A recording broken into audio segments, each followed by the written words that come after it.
Pre-Islamic Arabia refers to the history of Arabia before the rise of Islam in the 7th century AD. This era is known in Islam as Al-Jahiliyyah, or the Age of Ignorance. Now, before diving deeper into the mythology and religious practices of this period, it is important to first understand who the ancient Arabs were and how their culture was shaped. Arabs are a group of Semitic people who originated from Arabia. Following the expansion of Islam at the end of the 7th century, the Arab identity evolved to refer to those who speak Arabic as their first language, regardless of their origins. The word Arab or Arab comes from the root Ya'rub, meaning to move from one place to another. This reflects the lifestyle of ancient Arabs who inhabited a vast region that spanned from modern-day Yemen to the Syrian desert. Thus, ancient Arabs were a multi-ethnic people with a common language, traditions, and culture. Moreover, the strategic location of Arabia, serving as a link between East and West, allowed many important Arab civilizations to thrive and become major trade centers. This includes Thamud, Dilmun, Sheba, Nabatea, and many more. Connected with neighboring civilizations like the Assyrians, Persians, Greeks, and Romans, ancient Arabs were influenced by a wide range of ideas, social traditions, and mythologies.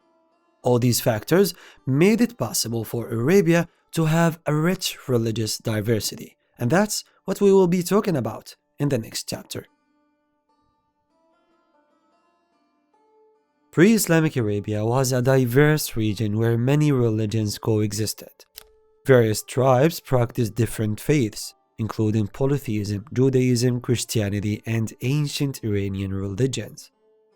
There was also a unique faith in Arabia called Al-Hanifiyya or the Hanif.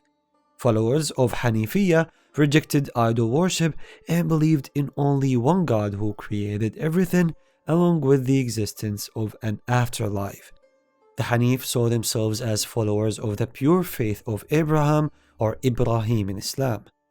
However, their understanding of Abraham's faith was based on viewing him as a role model rather than a religious figure in the traditional sense.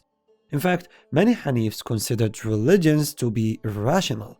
They believed that one could achieve a direct connection with the divine through meditation and deep thought, rather than following a specific religion or holy book. Another group that existed in Arabia and had unusual ideas back then was Ad-Dahriyya. Ad-Dahriyya believed that the course of time is all that governs our existence, and that life came to be through sheer coincidence. They denied the existence of anything that cannot be perceived by the senses, and thus did not believe in any god or afterlife. So, as we can see, pre-Islamic Arabia was the home of many different beliefs: polytheism, monotheism, deism, and even atheism, with polytheism being the dominant belief system in the region. Arab polytheism was in the form of idolatry, animism, and paganism. It was centered on the worship of multiple deities and the veneration of spirits, or Jinn. The word Jinn literally translates to hidden or invisible. Although Jinn were feared and venerated, they were not actually worshipped. They were seen more as nature spirits capable of assuming human or animal forms and exercising supernatural powers. Jinn were thought to be responsible for illness, misfortune, and inducing madness. The word for mad or crazy in Arabic is majnoon, which literally means possessed by Jinn. Pre-Islamic Arabs also believed in angels.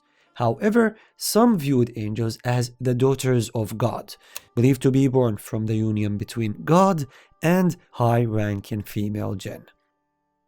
Now, when it comes to the worship of multiple deities, each Arab tribe or tribal confederation had its own holy shrine, where gods and goddesses were worshipped in the form of idols. These idols took various shapes. Some were featureless stones or pillars, while others were shaped in the image of a human or animal. While the exact beliefs of Arabian polytheism varied among different tribes, all Arabs believed in one supreme deity, Allah. Although each Arab tribe had its own pantheon of gods, Allah was believed to be the creator of the universe and life itself.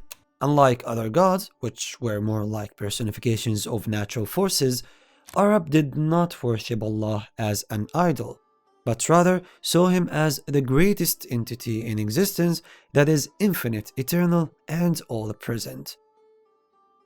Another thing I must add is that the word Allah is not a personal name, like for example Zeus, Odin, or Krishna, but rather a proper noun used in Arabic to refer to the supreme entity.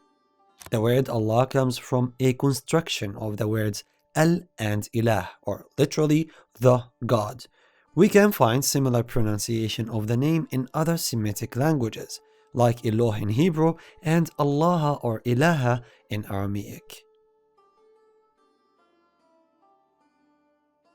Getting back to pre-Islamic Arabian religion, ancient Arabs did not really believe in concepts like resurrection, heaven, or hell. However, they did believe in fate, destiny, and the idea of divine punishment and reward within one's lifetime. Wells, springs, trees, and stones were seen as sacred objects, with stone worship being especially common.